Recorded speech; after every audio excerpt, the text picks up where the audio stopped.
Muri ino video uyu munsi nje kubereka ingene ushobora guhindura localisation ya chaîne yawe ya YouTube.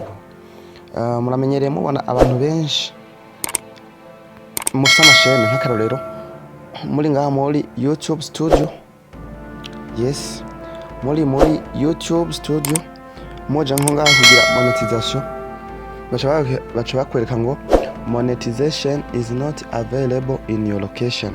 Then monetization yawe y'iyo chaîne yawe ya YouTube ngo ntiyokunda kubera ko chaîne yawe wayugururiye mu gihugu kitemewe n'amategeko ya YouTube kuri monetization. Nico cyo rero no munsi ndakuzaniye ingene iyi localisation ushaka kuyihindura hanyuma bigakunda yuko monetization uyikora kandi wibereye mu Burundi. Iki cyo ndakizanye kubera yuko ndegereje nanje ndegereje kandi ndifuza ko setup imwe togenda tuyikorana turi kumwe. Thank you. So uraza gukina rero kubikorera muri YouTube Studio. Yes, baza kubikorera muri YouTube Studio canke ubikorere muri navigateur ya navigateur website wewe yawe ukoresha. Urakoreshamo kimwe muri ibi kuko byose biranemewe, ariko YouTube Studio ntabwo ibikora neza. Hari igihe kenshi wa accessinga ugasanga ntibyakunze ijana ku ijana. Kugira rero ngo tuyorohereze reka twebwe iyi YouTube Studio tubanze tuyikuremo. Tubanze tuyikuremo kugira ngo itazana kutubera intambamyi, hanyuma cyo du setupinga one by one. So tuzaza kuza muri Chrome nyene muri navigateur sanzwe koresha, tuje hano muri research twandike bino bintu bikurikira. Haza kuza wandike YouTube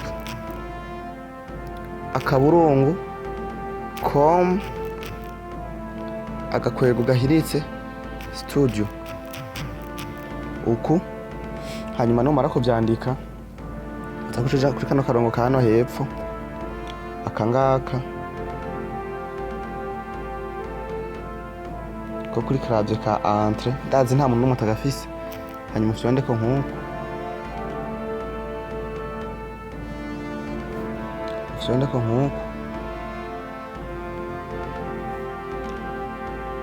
yes, bana yuko ucushikira ahantu hameze uko.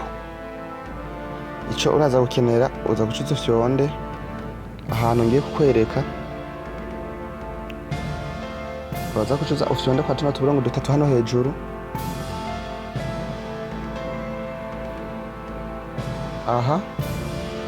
Hanyuma numara ko dufyonda uraza gucuza ukande kuri desktop site, donc kugira ngo haze version y'imashini. Kuri aka kavi ucusonda gumize abamba ucusonda ako kavi ugashirika nkuko. Yes, murabona hamaze kuza version y'imashini. Ku muntu aza kuba atari connecta baraza gusaba log in muri website, bazagushamo nyene email yawe iriko iyo YouTube channel yawe. Hanyuma murabona ko turiko dukoresha version y'imashini.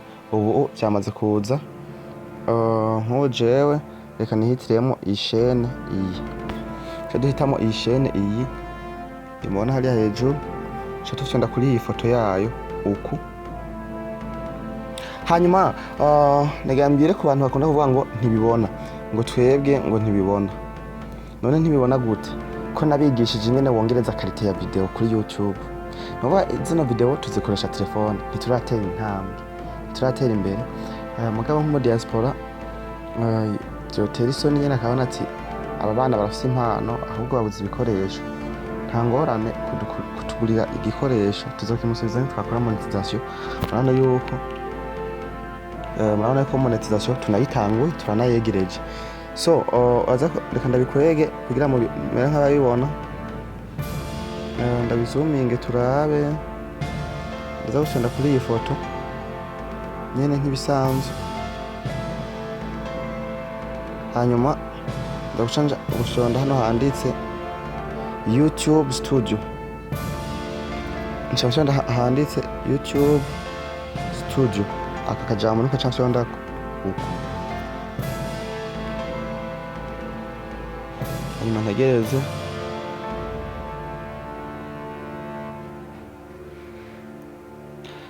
ukaba utarakora subscribe kuri ino chaîne yacu ya YouTube ni New Life Studio Bugenyuzi, chaîne iriko iraduga, ifise na page yayo yayivyaye iri kuri Facebook kandi tubandanya dukorerako, iriko ama video arenga ibihumbi n'ibihumbi.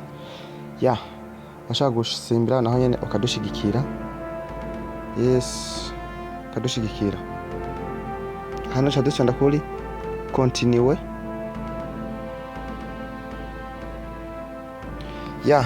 Hano ko twamaze gushika muri YouTube Studio,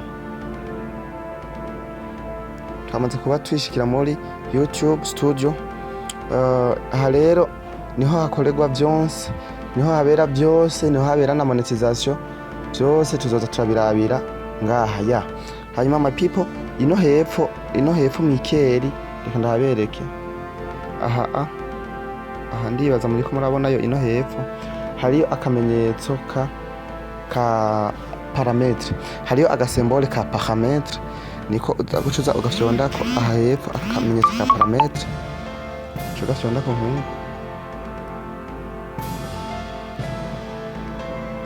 ko nkuko, hanyuma sorry, ugafyonda ko nkuko, hanyuma ukacurindira ino dashboard nshasha ko yiyugurura. Curinda ko yiyugurura. Murabona ahantu handitse chaîne,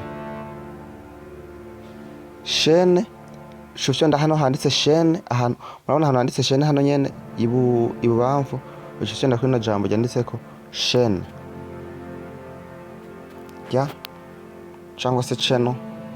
Hanyuma tugishenda kuri channel, murabona ahantu handitse ibihugu pays de résidence, bashaka kwaza ngo sélectionner un pays de résidence. Uca winjirayo ino,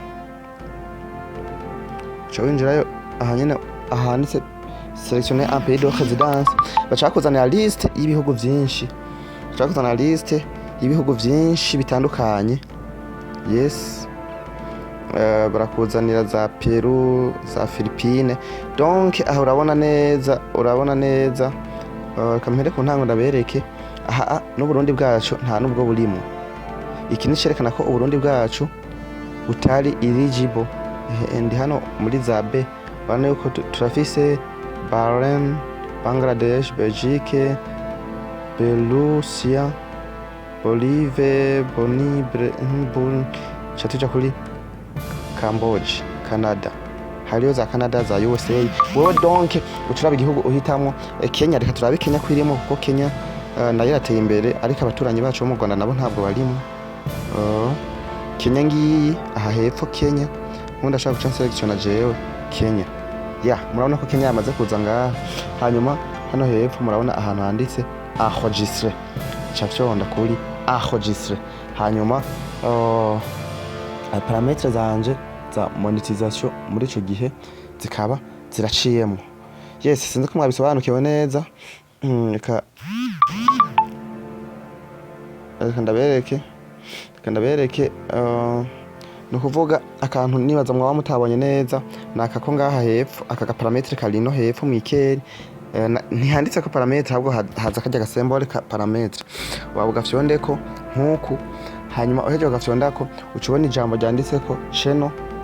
Chaîne ucuza ukacurifyondako, umaze kurifyondako murabona neza ko hacaza ahantu handitse pay ngaha, ucishenda kuri kano point aha hepfo, bakaca bakuzanira liste y'ibihugu vyinshi bitandukanye, ucuraba w'igihugu wahisemo ukacishonda kuri enregistrer. Aho muri ico gihe ubuhejeje guhindura location ya YouTube channel yawe, then bikaca bikorera kwa applying for monetization. Mukomeze rero kudushigikira abafise amashene, ngiye kubatamwa utuntu tw'ubwenge. Birashoboka Uburundi yuko ujya amafaranga ya YouTube step by step, I'm gonna show you. Hanyuma mushishikana kudushigikira kuri zino video tubaha, mwandika ibitekerezo byanyu kuri commentaire. Nuwogira igitekerezo cyo kudusanga inbox, my number is available there on my Facebook page. Please text me for more info.